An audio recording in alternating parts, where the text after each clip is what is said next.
Shalom, and I'm Rasta Vida.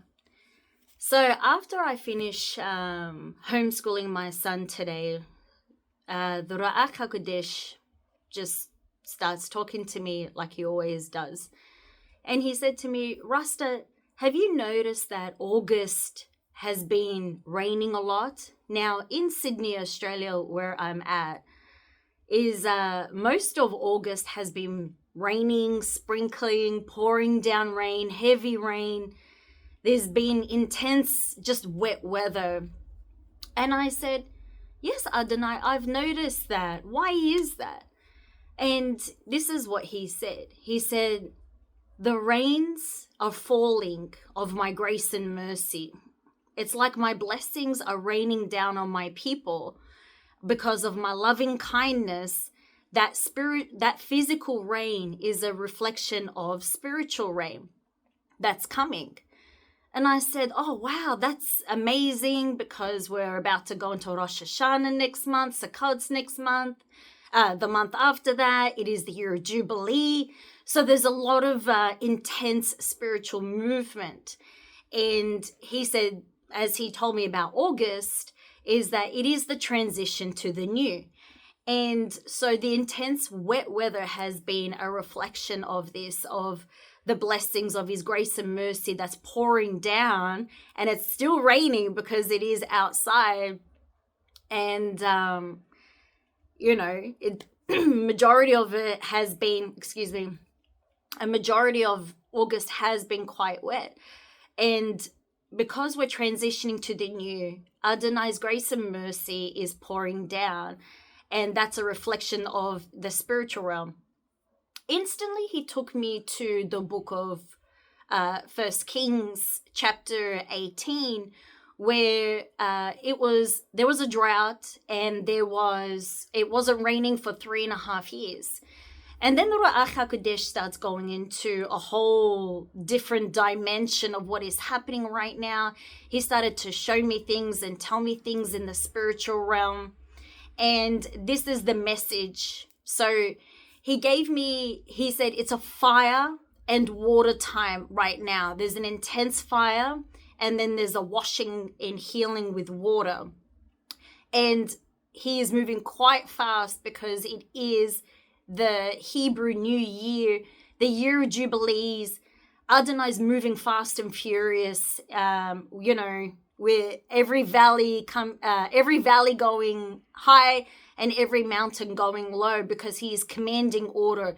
It is the law of his Jubilee, and in order to bring liberation for his people. And so then I'm going to go through my notes because the two coincide together. So he was showing me that right now is a 1 Kings 18 in reflection to Malachi, that's how it's pronounced in Hebrew, Malachi chapter 4, how these are reflections of each other. And I'm going to go through and explain why. Once again, I always drop the Bible scriptures in the comments and notes. And so here we go. In 1 Kings 18, we see that Elijah turns up unexpectedly and says in verse 8, Elijah is here. He says it again in verse 11. Ahab then calls Elijah a troubler of Israel. But Elijah responds in verse 18, I have not troubled Israel, but you and your father's house have, in that you have forsaken the commandments of Adonai and have followed the Baals.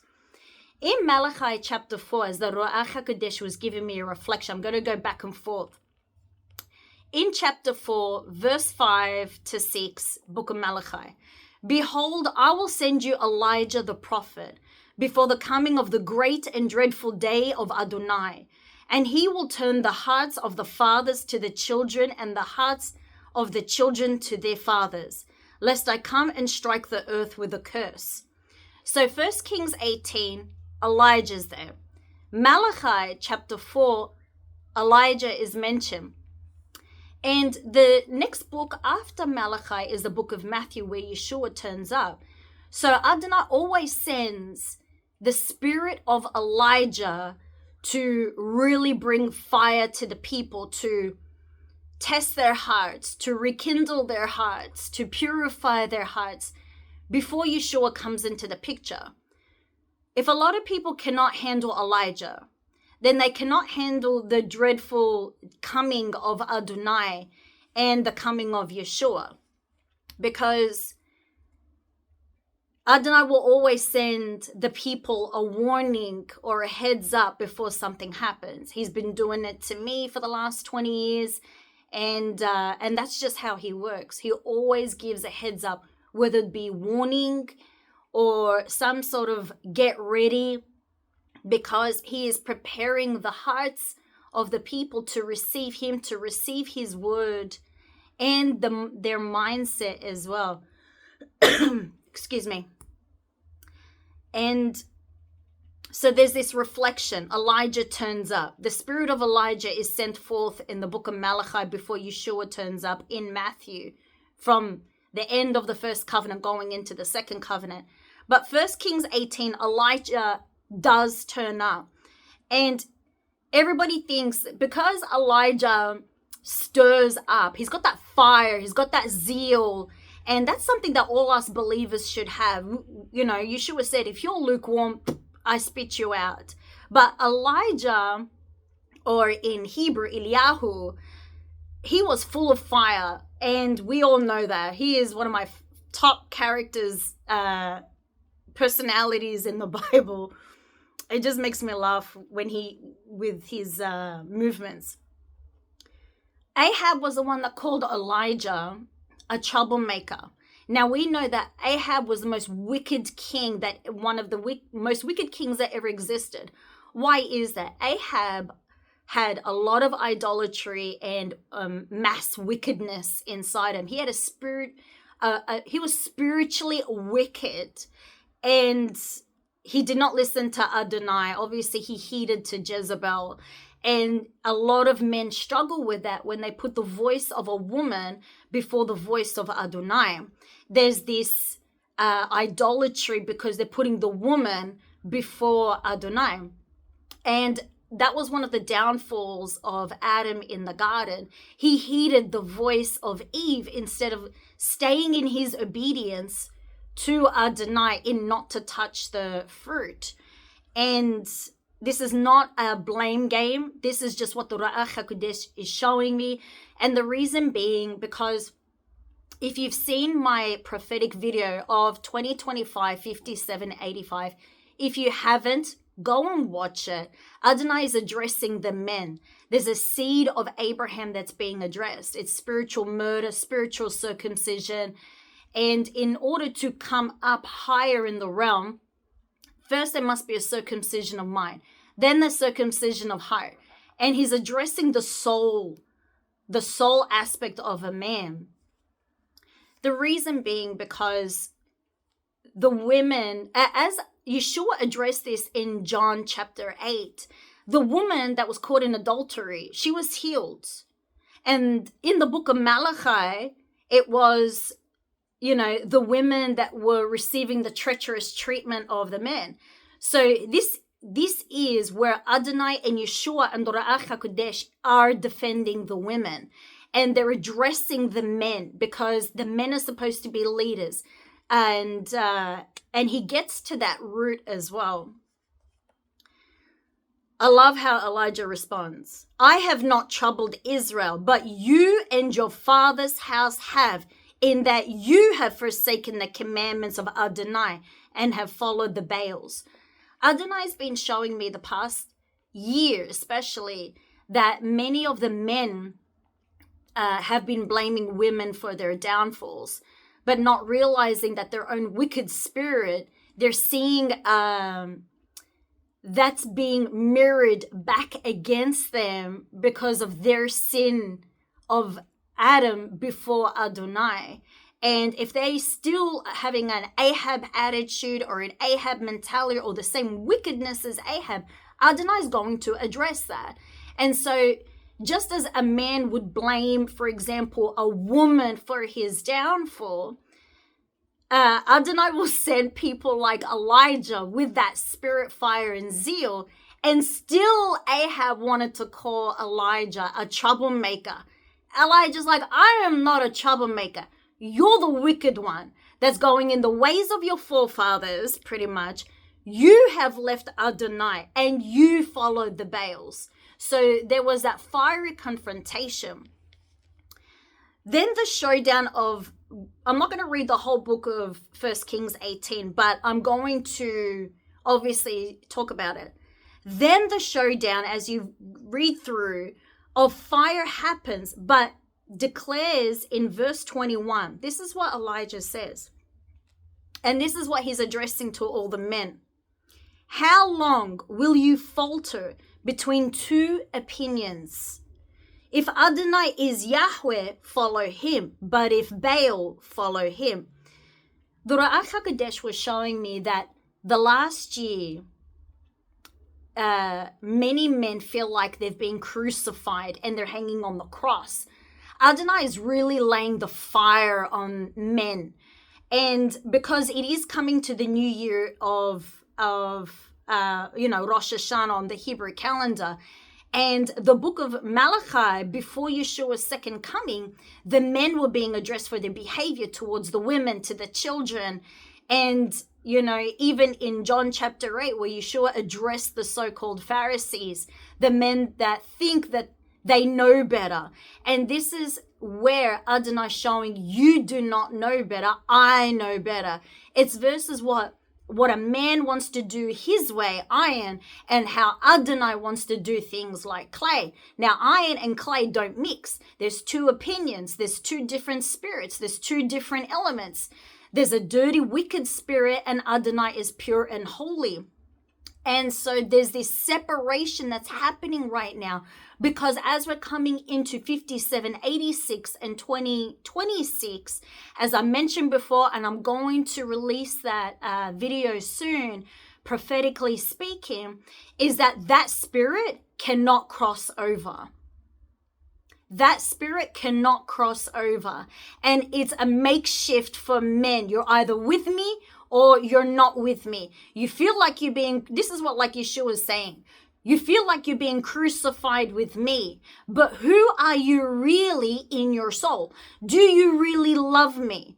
And Adonai says many times in the Bible, love me with all your heart, mind, and soul. And it's the soul aspect that's being addressed. It's the circumcision, the spiritual circumcision of separating the two opinions, two elements, two gods.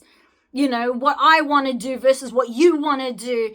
And it's like these men are having a face-off with Adonai. They're blaming Yeshua for their problems, but the Ruach HaKodesh is about to come in fire and squash the deal and make it known who's who. And Adonai is Ehya Asher Ehya. He is who he says he is. And he's about to show many men that they are not who they say they are.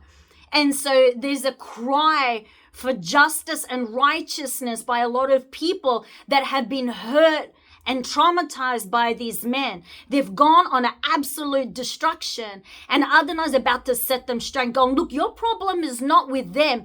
Your problem is with me. You want to blame me? Then come, let's go face to face. And Adonai will go toe to toe.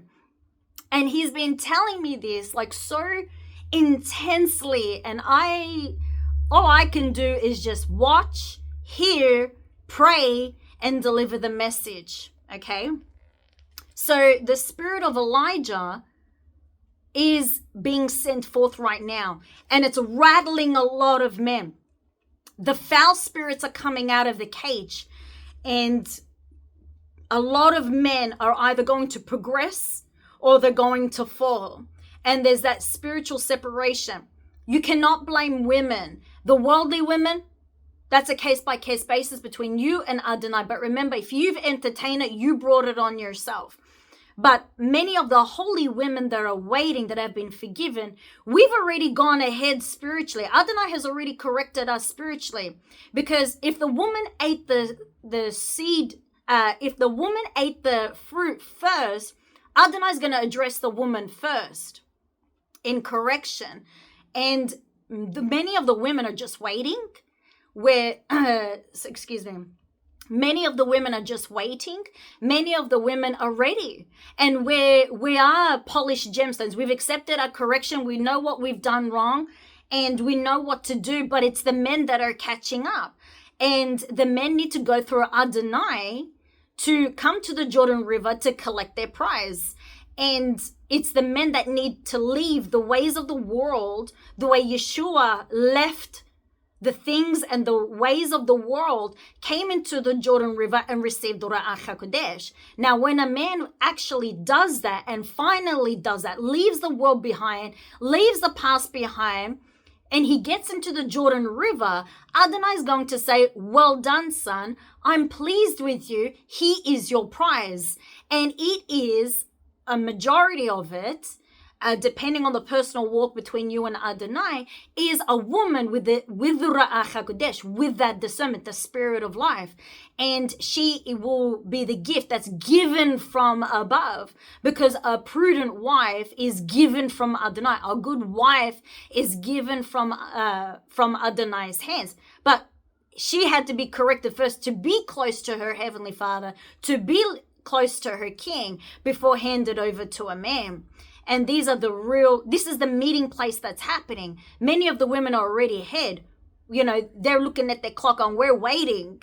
But, the men need to leave the world behind and come into the Jordan River. So when they get right with Adonai, the man and the woman can be connected. Most cases, because that's the marital concept that Adonai has planned. But remember, Yeshua and Ruach HaKodesh walked hand in hand. So, Elijah sends a fiery message. How long will you falter between two opinions? If Adonai is Yahweh, follow him. But if Baal, follow him. So there's a fire of spiritual circumcision that is happening. And it's separating the iron and clay.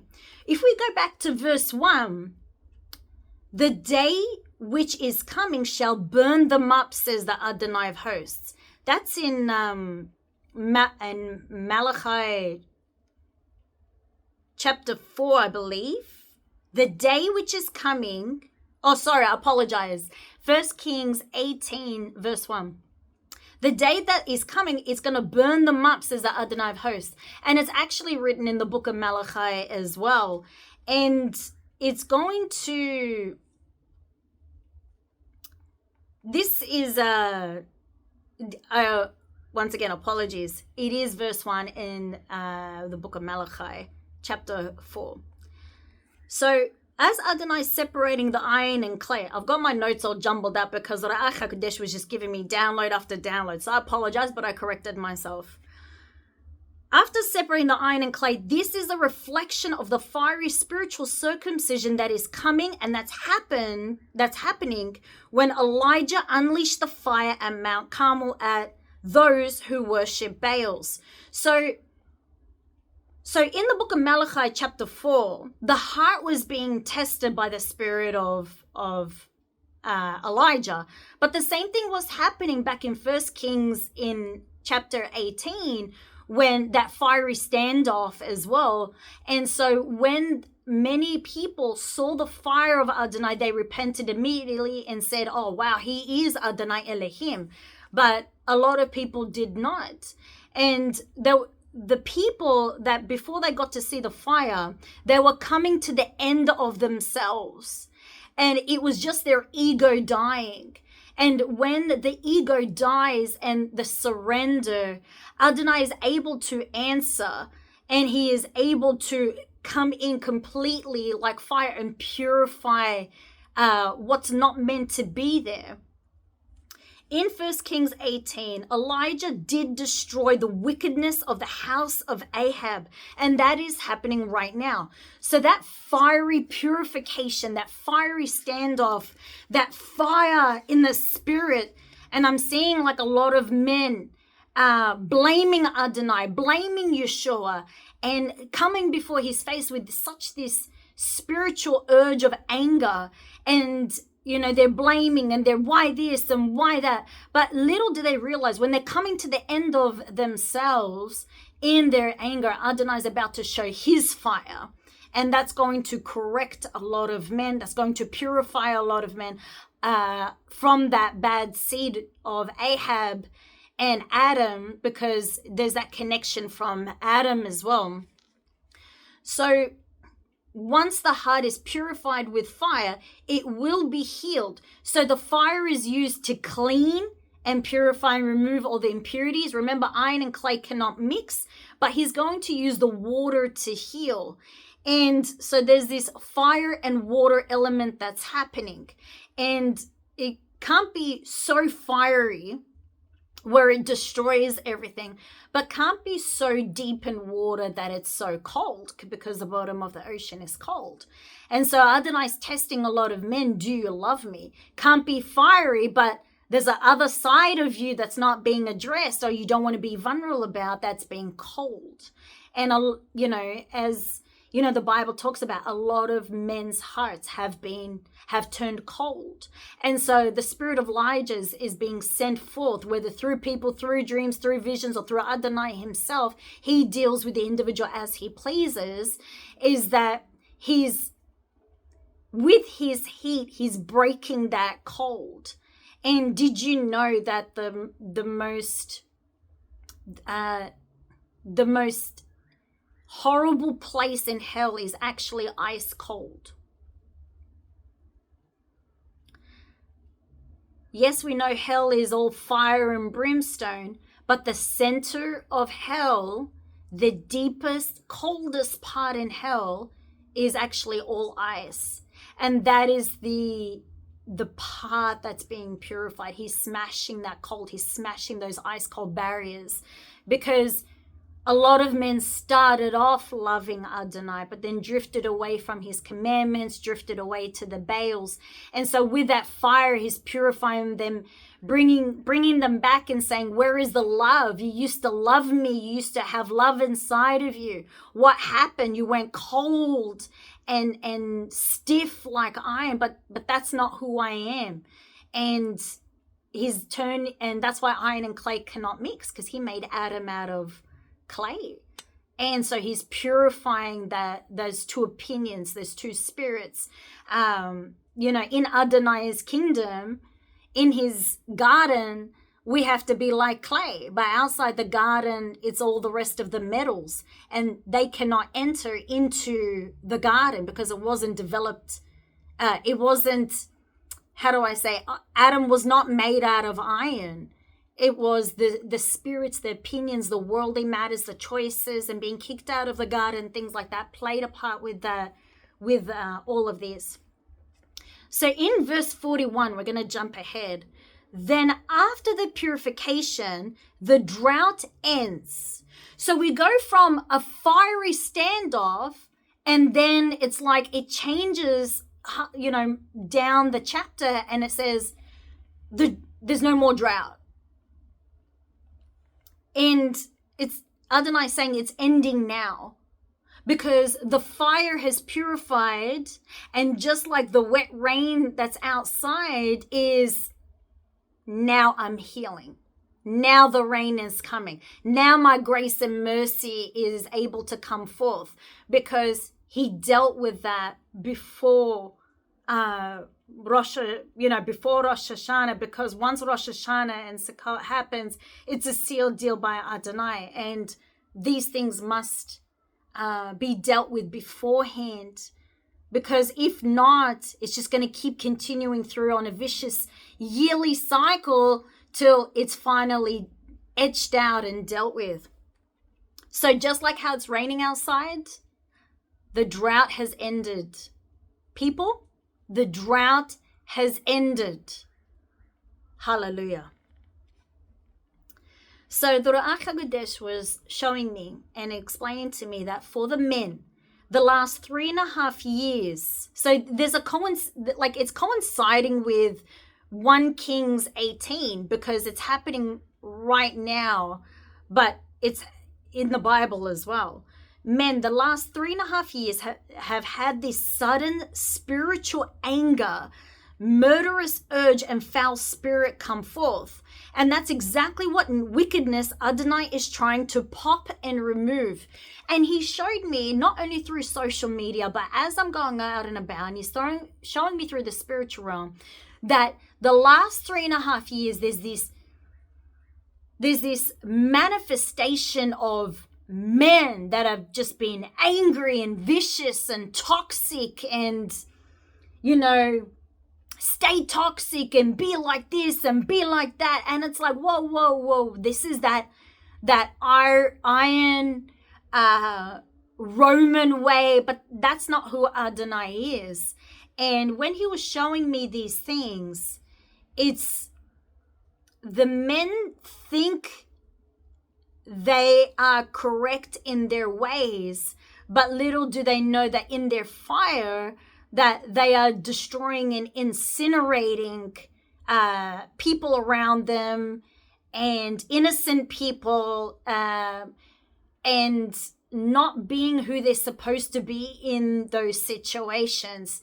And they're being more like Adam than they are like Yeshua. And, when Adam was kicked out of the garden, that he wasn't like that to begin with. Adam wasn't like that behavior. Man does not have that behavior to begin with. It's what's happened by the snake's deception, that they fell for it with the woman and got kicked out of the garden, got drifted away from Adonai, blamed Adonai, end up turning rock hot iron, and now many men are trying to come back into the garden, but Adonai's like, that wicked spirit cannot come back in. You got to remove it. And remember, Archangel Uriel stands with a hot fiery sword, and some people are going to hear the hot fiery truth because that's the only way to get back into the garden, the correct way. And remember, this is coming to me now. In the tabernacles in Moshe's time, the Ark of the Covenant, what inside of it was the commandments of the Father. And so Adonai saying, if you want to come back into my heart, you need to follow my ways, because the Ark of the Covenant represents the Father's heart. And if the commandments that Moshe wrote is in the Ark of the Covenant, then the only way back into the garden is through the Father's heart, which is through the commandments. And this is why the laws of Adonai is so important. Elijah even said that to Ahab and said, you forfeited, you left the commandments, you abandoned the commandments. You. We cannot blame anybody else. Okay, we weren't taught. Okay, but now we know the truth. We correct that. And so Adonai is really addressing the sin of Adam, because Adam knew the instruction. He didn't heed to the instruction. So really there's no excuse. Everything, all the instruction is in the Bible, in the Torah. There's no excuses, really. It's up to us to pick up and read and heed. I like that. Read and heed. Quote me on that.